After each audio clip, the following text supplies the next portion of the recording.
Hello, everyone. This is Vikram Prakash, and you are listening to Architecture Talk, this podcast dedicated to rethinking architecture in terms of the new imperatives of our time, the new global challenges of our times, and in terms of the new interdisciplinary thinking of our times. Today, I am speaking to Martein de Vletter. She is the Associate Director at the Canadian Centre for Architecture, that incredible storehouse of archival material dedicated to rethinking architecture and preserving its thoughts and memories for future generations of researchers. This is the archive that also has the holdings of my father, Aditya Prakash, and using that as a starting point, I'm having a conversation with Martein on the extremely important question of decolonizing the archive, of transforming it from something that is dedicated to the preservation of the Eurocentric canon into something that is more diverse, inclusive, and multifaceted. A great conversation with a great person. I hope you enjoy it. Here we go. Architecture is really the art and science of turning fiction into fact. Sometimes kind of real architectural life interferes with intellectual architectural life. There is no such thing as architecture. Hello, Martein. Welcome to Architecture Talk. I'm so glad to be having this conversation with you. We have been collaborating for many, many years on different topics, but in particular, I know we did a lot of work together in the process of the CCA, the Canadian Centre for Architecture in Montreal, acquiring my father's archives. So first of all, I want to thank you for doing that and for all the work that you are doing at CCA. Thank you for your faith and trust in the CCA, for leaving us your father's archive. Yes, thank you. And I A great appreciate. honor for us. No, it's a great, wonderful thing to have it there. And maybe we will get into this. I'm interested. I just visited it and I was very happy to see the material so well looked after. It was good to have CCA acquired because, of course, it sits next to the Pierre Genre archive and other acquisitions at CCA, but also it was interesting for me because it showed that the CCA wants to have a broader range of kinds and types of archives in its holdings. And so that's wonderful. Mm-hmm. These are kind of absences, if you want, in the collection. So I thought it'd be great to have this conversation with you about what are new directions at CCA. And in particular was very enchanted by this piece that I found online, I think that you wrote, called The Discovery of Absences, which has the subtitle of Martein de Vletter outlines a process of reparative description. Reparative description. Very, very impressive phrase. What does a reparative description mean? Maybe also first to circle back to the idea of absence, as you were starting to say about the archive of your father, Aditya Prakash. And clearly, there are enormous absences in the collection of the CCA. You cannot be encyclopedic, and there's never been a desire at the CCA to be encyclopedic. So you have to decide which gaps or absences you allow for and which you would like to work on. Yeah. So for a long time, of course, as many people I think know within the architectural community, CCA was very strong. Actually, initially with, let's say, Phyllis Lambert's private collection in the Renaissance, and then also, let's say, later on, when Nicholas Olsberg was at the CCA as the chief curator, and also as the director for a couple of years, very strong on collecting some North American archives, Peter Eisenman, John Haydock, also some British archives such as Cedric Price and James Sterling. Yeah. So that kind of, you always think about how you serve a community research, let's say research community, or how you can also say support or even stimulate different kinds of research.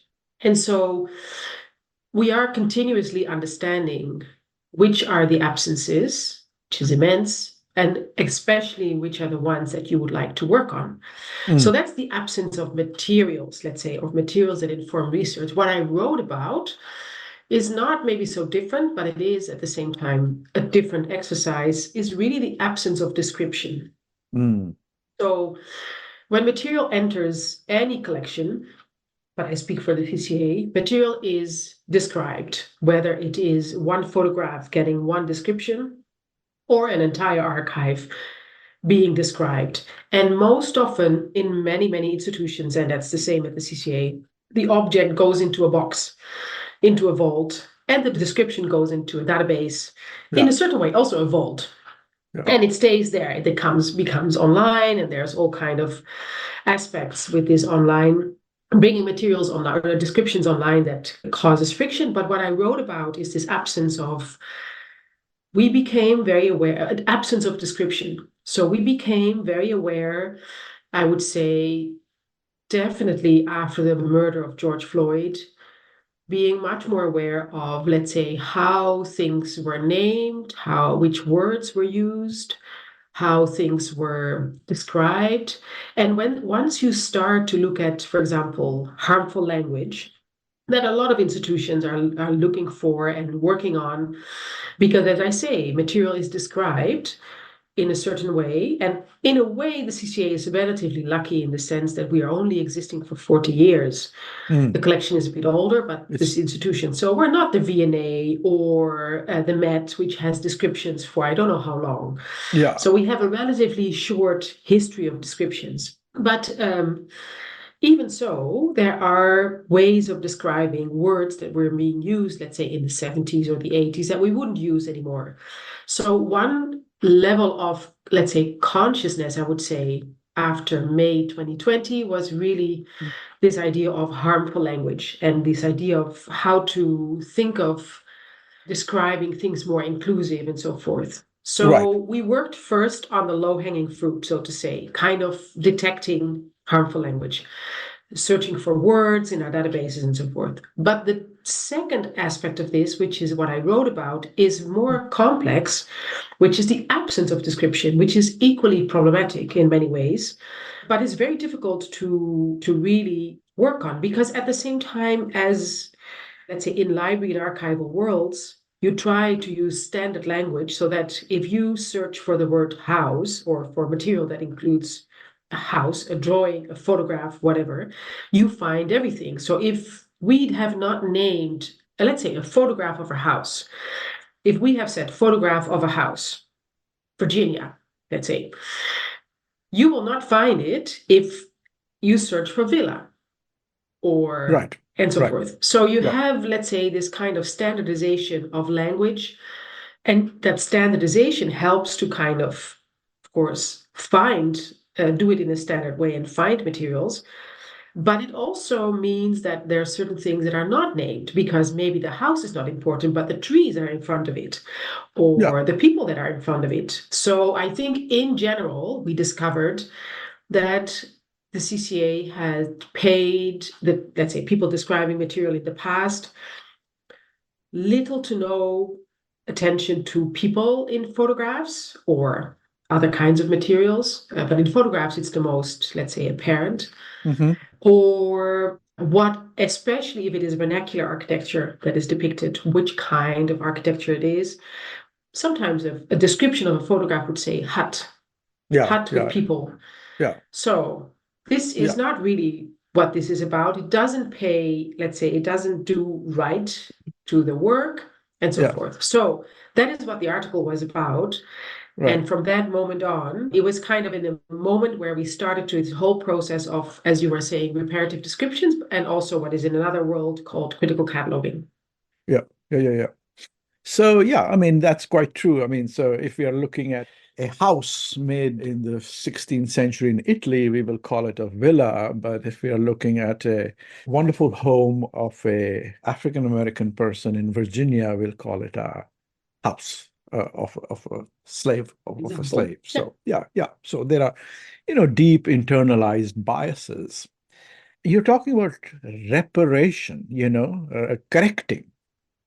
But it sounds like, so one is to undo what is clearly biased colonialist language. But how do you come up with new language then? I mean, it seems like kind of a impossible task to me. How Yeah. do you come up with this? Yeah, well, I have to say, you can really get yourself lost in this. And it is Yeah, we cannot allow ourselves to write a PhD on each object, obviously. So this is, you're touching upon something that is really complex in a way and is always also difficult. So we have, let's say, we talk about this, we try to find certain standards in a way that still allows for a lot of new ideas and openness. So to not kind of close up, but open up.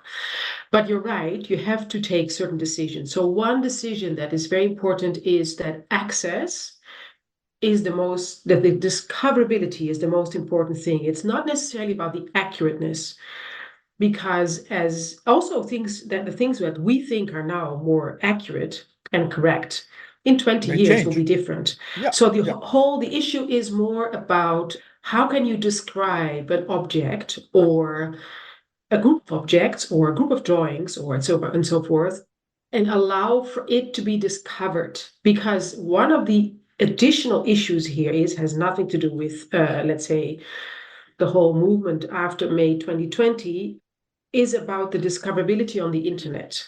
yeah. I mean, So in the past, if I just go back a little bit in the yeah, CCA's history or any museum history, if you want to do research in the 70s, let's say, at the CCA or at any other institution, you would write to the curator of a collection.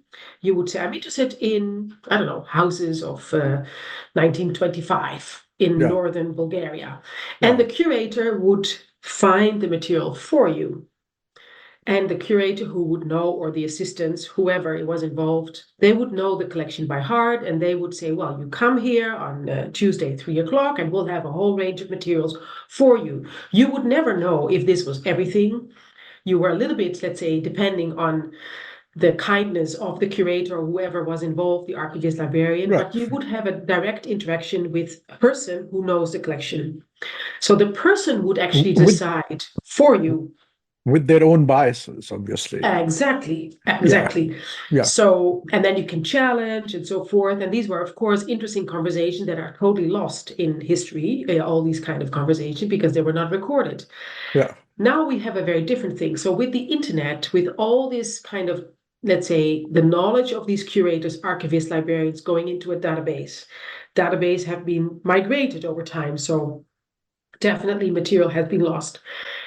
Now you are searching on the internet and you think you discover everything, but you're not, because you're not discovering the villas if you search for the house, to keep it as a very stupid and Yeah, simple yeah, example.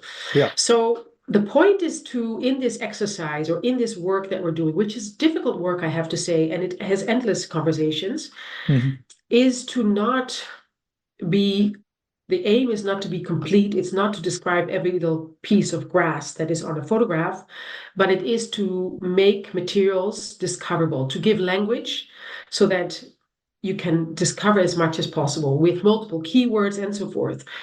But it is also true, as you were mentioning, that we reached out to you, and not to you alone, but to a few people with knowledge and experience and expertise of Indian language or language in India Yeah, I and think different I languages, don't. that the word peon Yeah, is yeah, also has different meanings.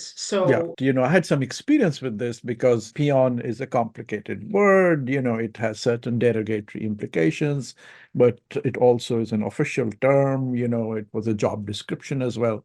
So if some of the housing in Chandigarh, I think we were looking at Pierre Gendre's photographs or plans, I don't remember what, but it's described as peons housing. And you were concerned about whether that's a derogatory reference. And so we talked about it and eventually came to the conclusion that in that context, it made sense. But it is a sort of to call somebody a peon is to, kind of slur them. Yes.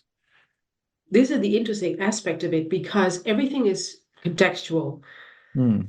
So this is where you can get yourself completely lost describing collections. But what is interesting, I think, at the work at the CCA is that we allowed ourselves for time, which is an incredible gift to have time and to be allowed for time to go back to descriptions. Because obviously, as I was saying, descriptions enter a database and you don't look at it anymore. So we are allowing ourselves time to go back to descriptions that were made that are not necessarily wrong, but certainly incomplete, and sometimes also not accurate anymore or never was because of lack of knowledge and so forth. It's also very different now that you can search so many things on the internet. So am I hearing you saying basically discoverability, your concept is more is better, like more meta, more tags, more meta language, more detailed description? Is that overall the best way to increase discoverability, or like how do you overall increase discoverability? Well, that's a difficult question, and I'm not sure that I have the definitive answer, honestly. Yeah. Because you can say, and I think for discoverability, yes, it's better if you have more text, more, but it is not necessarily accurate. So the point is that, and that's a really, let's say, this is you want to be precise. Yeah. And you want to allow for more discoverability. So there, I think, is a tension that we are still, let's say, figuring out. We're trying to kind of define certain standards or rules or guidelines is maybe a better word for it, to really allow for, well, at least for larger discoverability. So so more precise and more. I mean, I love that description. More and more precise and open to change and revision is what I also heard, so that you don't sort of fossilize things and understand that everything constantly requires critique and revision. But I want to take a little bit of a tangent here because you brought up search engines. And I love this phrase you have in your article that the issue of language is also an issue of algorithms. And this is, of course, a hot topic nowadays everywhere in general culture, which is, algorithms have their own biases and how they look for things. And Google search optimization has become a huge business worldwide, and, which is partly the downfall, for people are criticizing Google, if things are optimized for Google, it throws them up first. And then, you're like, that's not fair. So how do you interact with search engines? Like, what is your strategy for interacting with the algorithms, so to speak? And where I'm also going to try and take this is, next question is, how does this all lead to AI, and whether you're using AI to sort of describe your objects and so on. But let's first stay with search engines. With search engines, there are so many ways to enter, for example, the collection of the CCA. You can search for Aditya Prakash in Google, and you may end up in the CCA website. You also may not end up in the CCA website. You never know exactly, because it deals with APIs and it depends on algorithm. Right. But the one way to think about this for, let's say, librarians and archivists is to use, again, kind of standard language, which is not always a solution, but there are, let's say, thesaurus, and the Getty has a great one that CCA was involved in originally, an architecture thesaurus, and it grows and grows and grows, and that allows you to use standardized language. And there are very interesting initiatives in Canada, at least, for indigenous naming, so new thesauruses that are built by indigenous librarians and archivists that will expand the idea of, let's say, which names or which words you use. And this also is very helpful as we are diversifying our collection with, for example, more indigenous materials or materials coming from indigenous architects. So that helps a lot with how to, let's say, how to find new ways, again, new ways of discovery, new ways of access, new words to be used, or new ways of saying. And obviously, let's say, it's not so different from geographical naming, for example, former Soviet Union territories that are now independent countries. Anyway, so there you use new, let's say, standards that are being developed. But I think the new ones developed for, let's say, new thesauruses or thesauri that are developed by indigenous communities or other communities that otherwise would not be part of an algorithm even, are kind of helping you to allow for this larger discoverability. And so algorithms is not something that we have power over as a CCA, but you try to maybe use it in your best advantage, I guess. And But obviously the CCA is a small institution compared well, to it's a Google. big, it's compared to Google, but in the architecture world, it's an important big institution. Yeah. No, but wonderful. You brought up, indigenous language and indigenous descriptions. And I know, recently you also work on Africa, and you have that wonderful book you gave me on how to think about what an African archive is.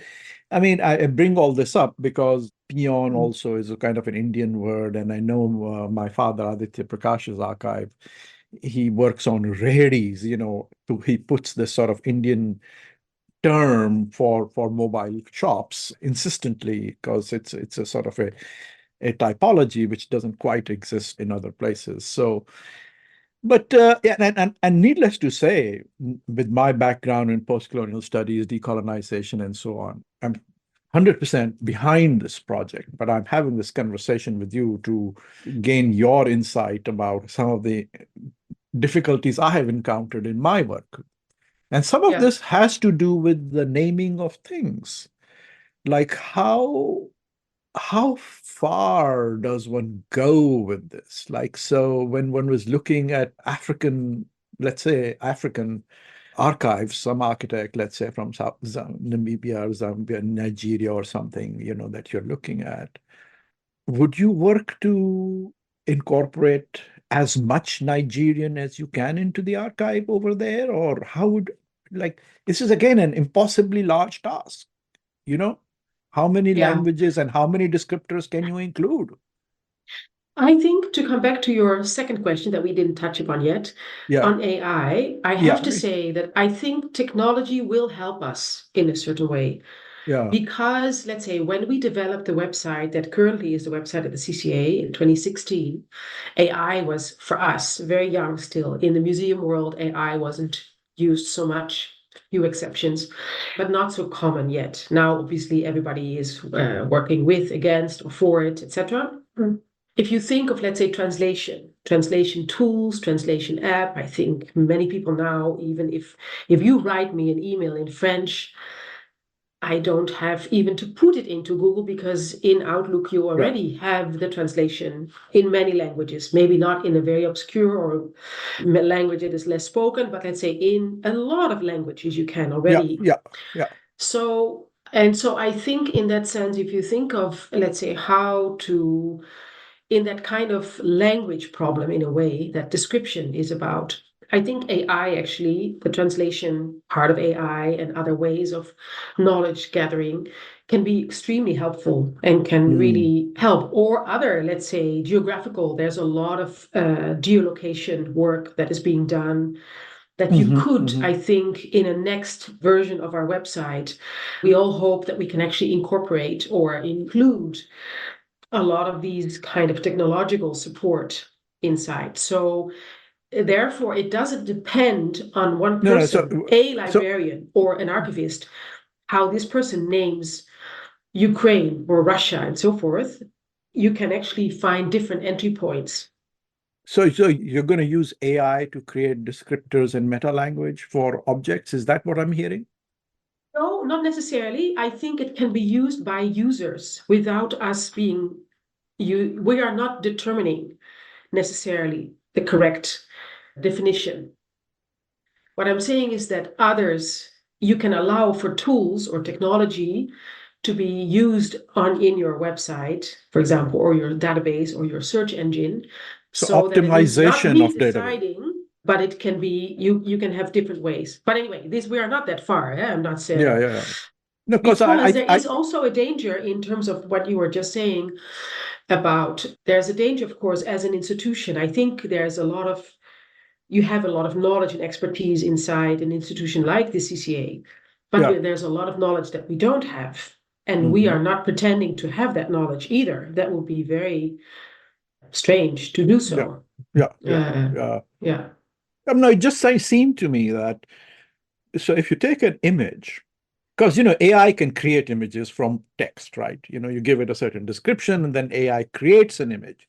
So it seems to me the reverse should also work, that if you give AI an image and say produce meta language and descriptors worthy of an archive with non-biased, whether one could use AI to create the descriptors. I don't know if you have looked at that.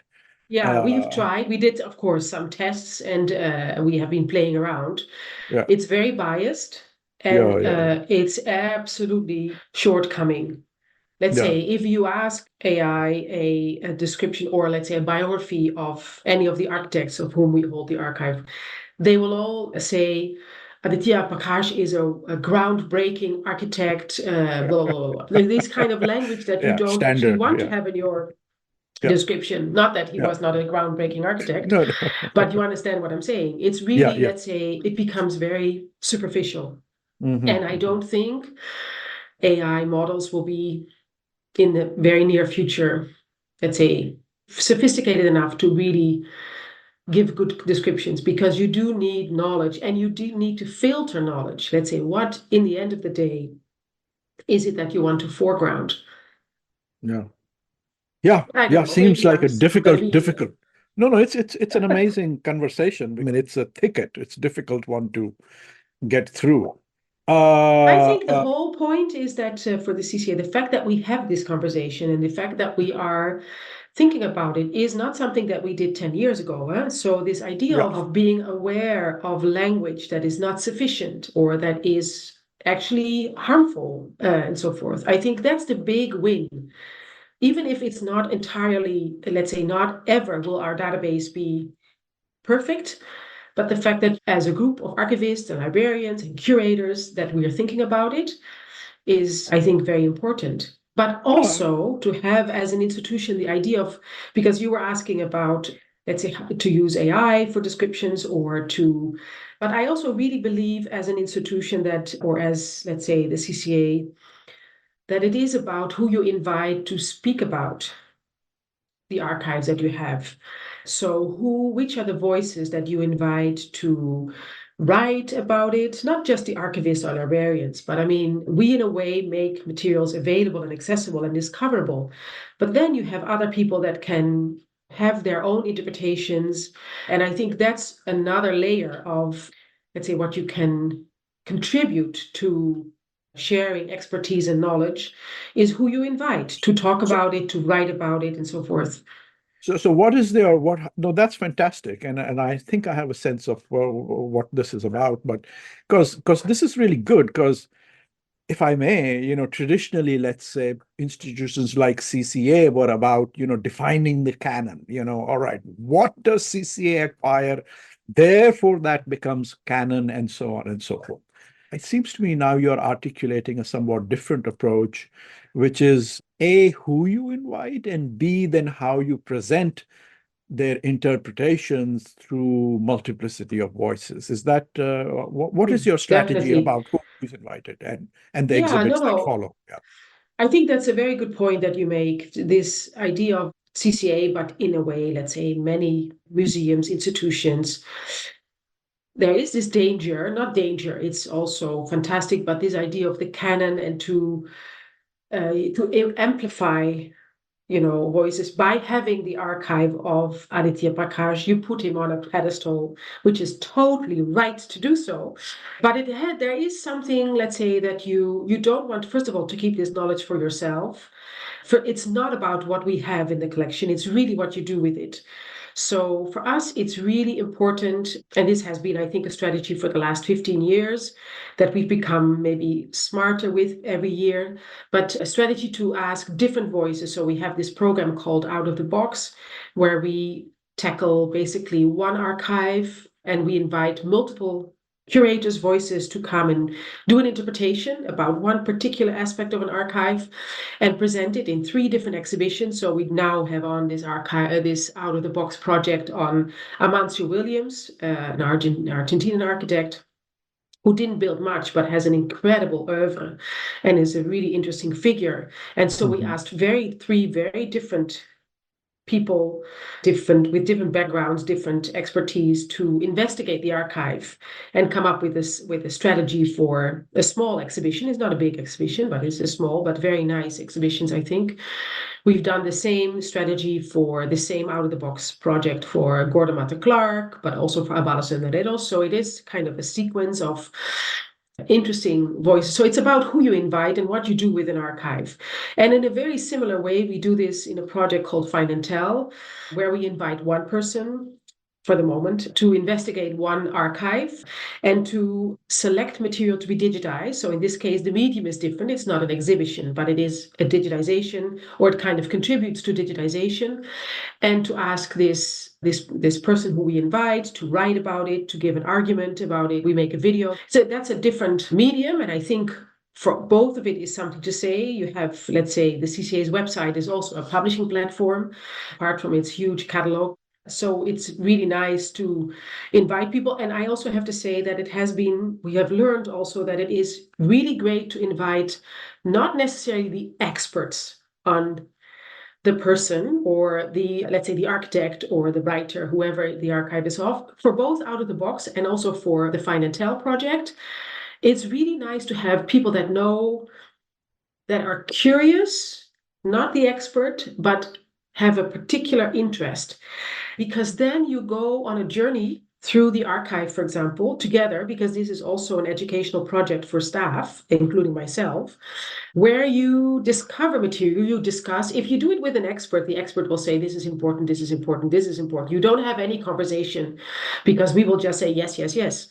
While if you go into this archive with someone who is curious, who knows about something, but is not necessarily the expert, you really have most wonderful conversations, and it will really help both parties. Let's say the person who has to write about it for Find and Tell, or has to select for an exhibition, as well as for staff that is involved. I have to say, these have been really important projects for us. Yeah, I had the opportunity, in fact, to see, the triple exhibition for the Argentinian architect you just mentioned.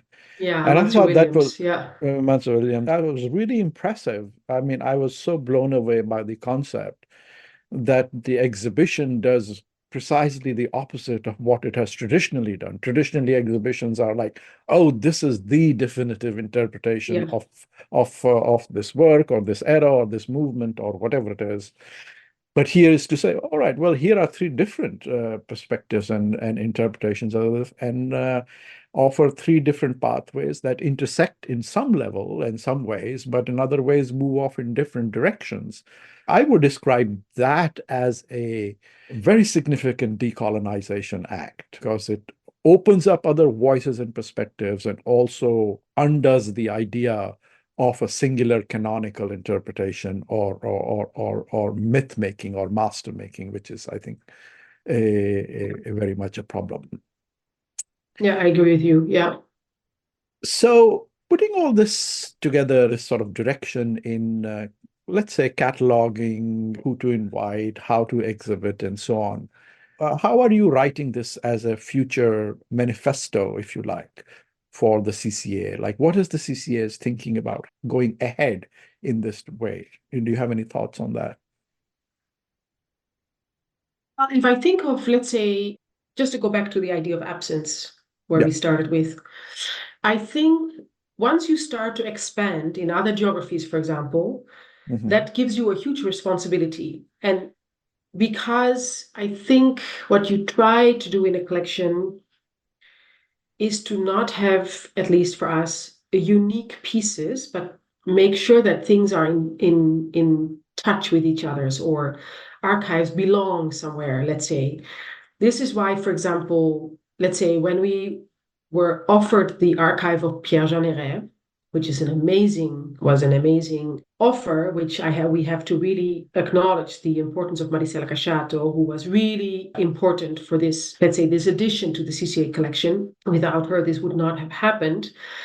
It made sense because, apart from the fact that Jean Héret is an interesting figure and his work in Chandigarh, but I think it made sense because we already had a large collection of Le Corbusier, of drawings of Le Corbusier, not the archive. The archive is in Paris, but Yeah. we have a significant, actually the largest collection of drawings of Le Corbusier outside of the Fondation Le Corbusier.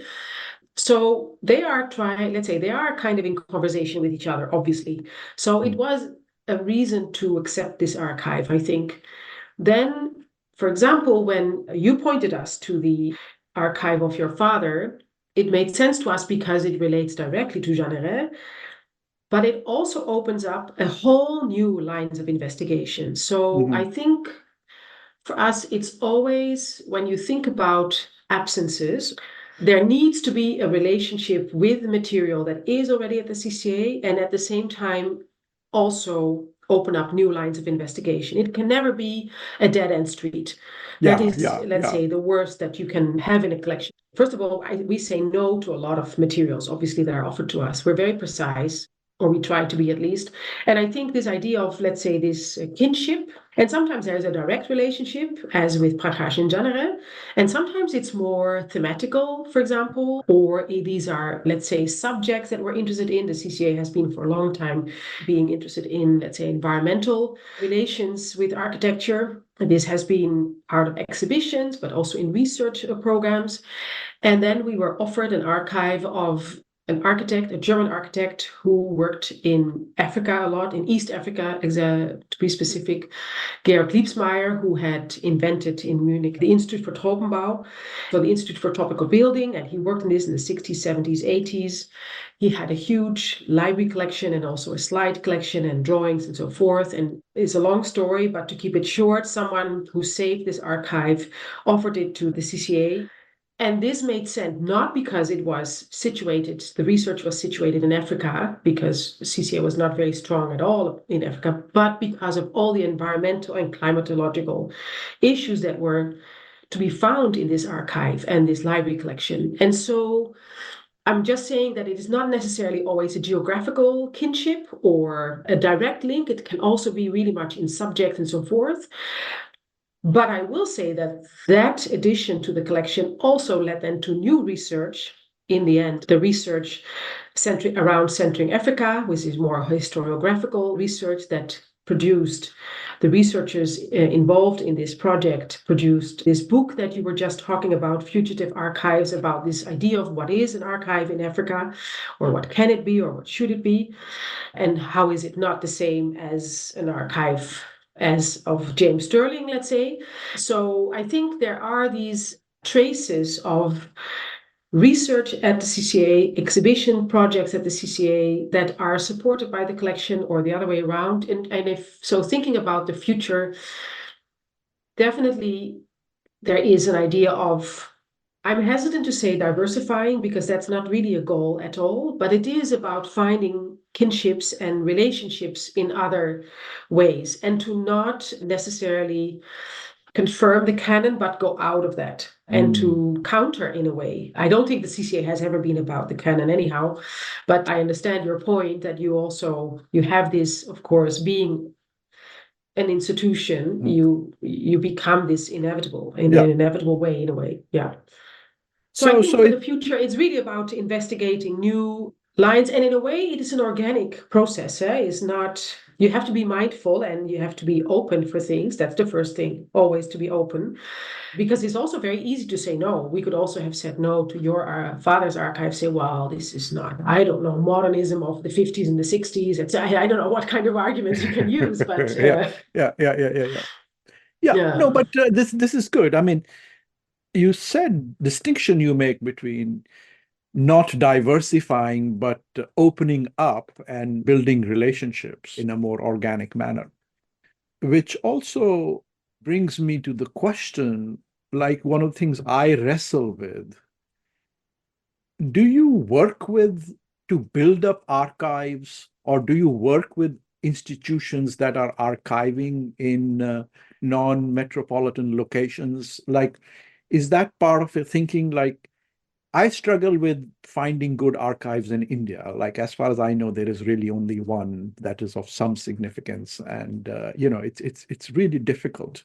It would be wonderful to help build up other archives. in dialogue or association, which also, makes sense. There should be many archives, and there should be a network of archives, so that it's not this archive versus that archive and things like that. So do you also build relationships with archives at other places, given your expertise and knowledge, or is that not a thing of interest to the future CCA? Yeah, that is definitely of interest, but it's not an easy question, actually, your point. Yeah. Because it's very easy to say yes, but it's not Yeah. very easy to actually to think about what does this actually mean. There is, let's say, an organization, ICAM, the let's say a confederation of architecture museums, which includes everything, big, small, was always very focused on European and North American institutions, and is now being expanded with a lot of institutions in Asia. And that, I think, has really to do with, for example, the growth of M+ in Hong Kong. They are really the kind of motor. This is a huge institution now in Hong Kong. The building was designed by M+? Herzog. Yeah, Maria. M+, yeah. Plus. And this is a huge institution now. The building was designed by Herzog and de Meuron, and that's a kind of a MoMA. So they have an architecture department, but it is part of a larger contemporary museum. So they have art and film and etc. So it's a bit of a MoMA model, let's say. But they have been collecting archives from the region in, let's say, that part of Asia. So I think they play an important role in, let's say, other institutions. I personally have always been involved in an institution in Indonesia, in Jakarta, an architecture institution in there, which started very small in the 90s and has become, I think, finally a really acknowledged institution by the government also, and becomes now some kind of a museum. They're very hesitant, I think, to become a big building or a big organization, and are kind of, in a way, lean, which I'm sometimes jealous of, because once you have a building and a big archive, it's a burden too. It's a fantastic burden to have, but it is a burden somehow. And so, yeah, we are obviously very interested in collaborations, but for me personally, it's very important to have this in a kind of mutual way. And you have to be very precise in the end of the day, how to make sure that you really respect both realities in a way. Of course, the CCA is a developed institution in the sense that it has been around for 40 years. So it's very different, of course, if you speak with institutions that are very young, wherever in the world they are, or have difficulty by, let's say, with their government funding and so forth. So each of, all the institutions have their own set of issues. It's not really about those issues, but it's very important to continue on an equal basis, I think. And for me, this equal basis is always in the knowledge that you share, because that's where also where you interact. But I understand your point. It's difficult in India, for example, to find institutions that are accessible.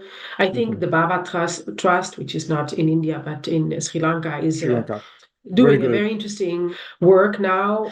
So we are in touch with many of these institutions, large and small, when it makes sense. Obviously, we have to have a reason to collaborate. Yeah, but there's also a reason to be careful, let's say, to not overstep, I think, and to respect what is happening elsewhere. This I very much learned myself when I was in Jakarta and lived there and worked also with the institution there, that, let's say, the knowledge of heritage in Indonesia and the way Indonesians look at their own heritage is not the same, obviously, as the Dutch look at it. And so it's very important to respect that other understanding of heritage. And the buildings are there, and most of the archives are there too. So I think these are very important aspects to think about. Yeah, and a difficult question again. I mean, decolonization is easier to identify about the things we want to undo, and much more difficult to describe in terms of what we want to do and the sort of complexities that are there. And I really like your description that all this is much more about having the conversation, maintaining criticality, always being open, and letting things happen in a more organic manner rather than making a template and saying this is the new truth of a decolonized epistemology or a way of working in an archive. So I think in many ways in my work, trying to decolonize the history of modern architecture, trying to decolonize the history of architecture as such. I've tried to work on a textbook on this topic as well. And, we tried to form the Global Architecture History Teaching Collaborative. We encountered similar issues, like how do you really tell the history of civilization in a decolonial way? You can say how to undo the canon, but it's much more difficult to say what is the new best description. So that's great. So to the Definitely. end here, the last question maybe is like, so what's coming up? What can we anticipate? What is around the corner at the CCA? What are you looking forward to? Many things, obviously. Yeah. Well, one thing is that we are opening an exhibition next on May 2nd with a Chinese young architect, Xu Tiantian. And I think that's a very interesting exhibition. And actually, apart from the fact that she is the protagonist, it's very much around environment and landscape and how architecture speaks to climate change in other parts of the world than the Canadian reality that we're in. I think also it's an exhibition that includes film, and I think film has something that has become much stronger at the CCA. So to use film as a curatorial tool and to change, which is, I think, so that's one thing that I'm looking forward to myself. There's a lot of things already on the website that you can see. And then I think there's one other project that I think is really also is a slow project, but is important. It's actually based in this idea of find and tell, is inviting people to the archive to curate a selection, to digitize, is to do this not at the CCA, but to do this elsewhere. And we've defined to work for this project in Africa. Now, Africa is an enormous continent, so it's really not the right way to say it, but to kind of geographically focus there and to work together with local experts or experts in the field there to make a selection and to digitize materials that are there. So this comes back also to your point about collaborations with institutions. So sometimes institutions are not there, but it does not have to stop your collaboration. So now we're working with, let's say, groups of a professor and students in Nigeria, for example, to digitize material of, let's say, one of the first architects after independence, and to make this material available on Wikimedia. So this does not belong to anyone in particular, but to everyone in general. That sounds So that's good. a whole other conversation. Whole other conversation. Maybe we'll have it next time. Martin, thank you so much for taking the time to have this conversation with me and for being a part of Architecture Talk. And I want to, in particular, thank you for all the excellent work you're doing at the Canadian Centre for Architecture. Well, thank you, Ikram. It was a pleasure to talk with you, as always.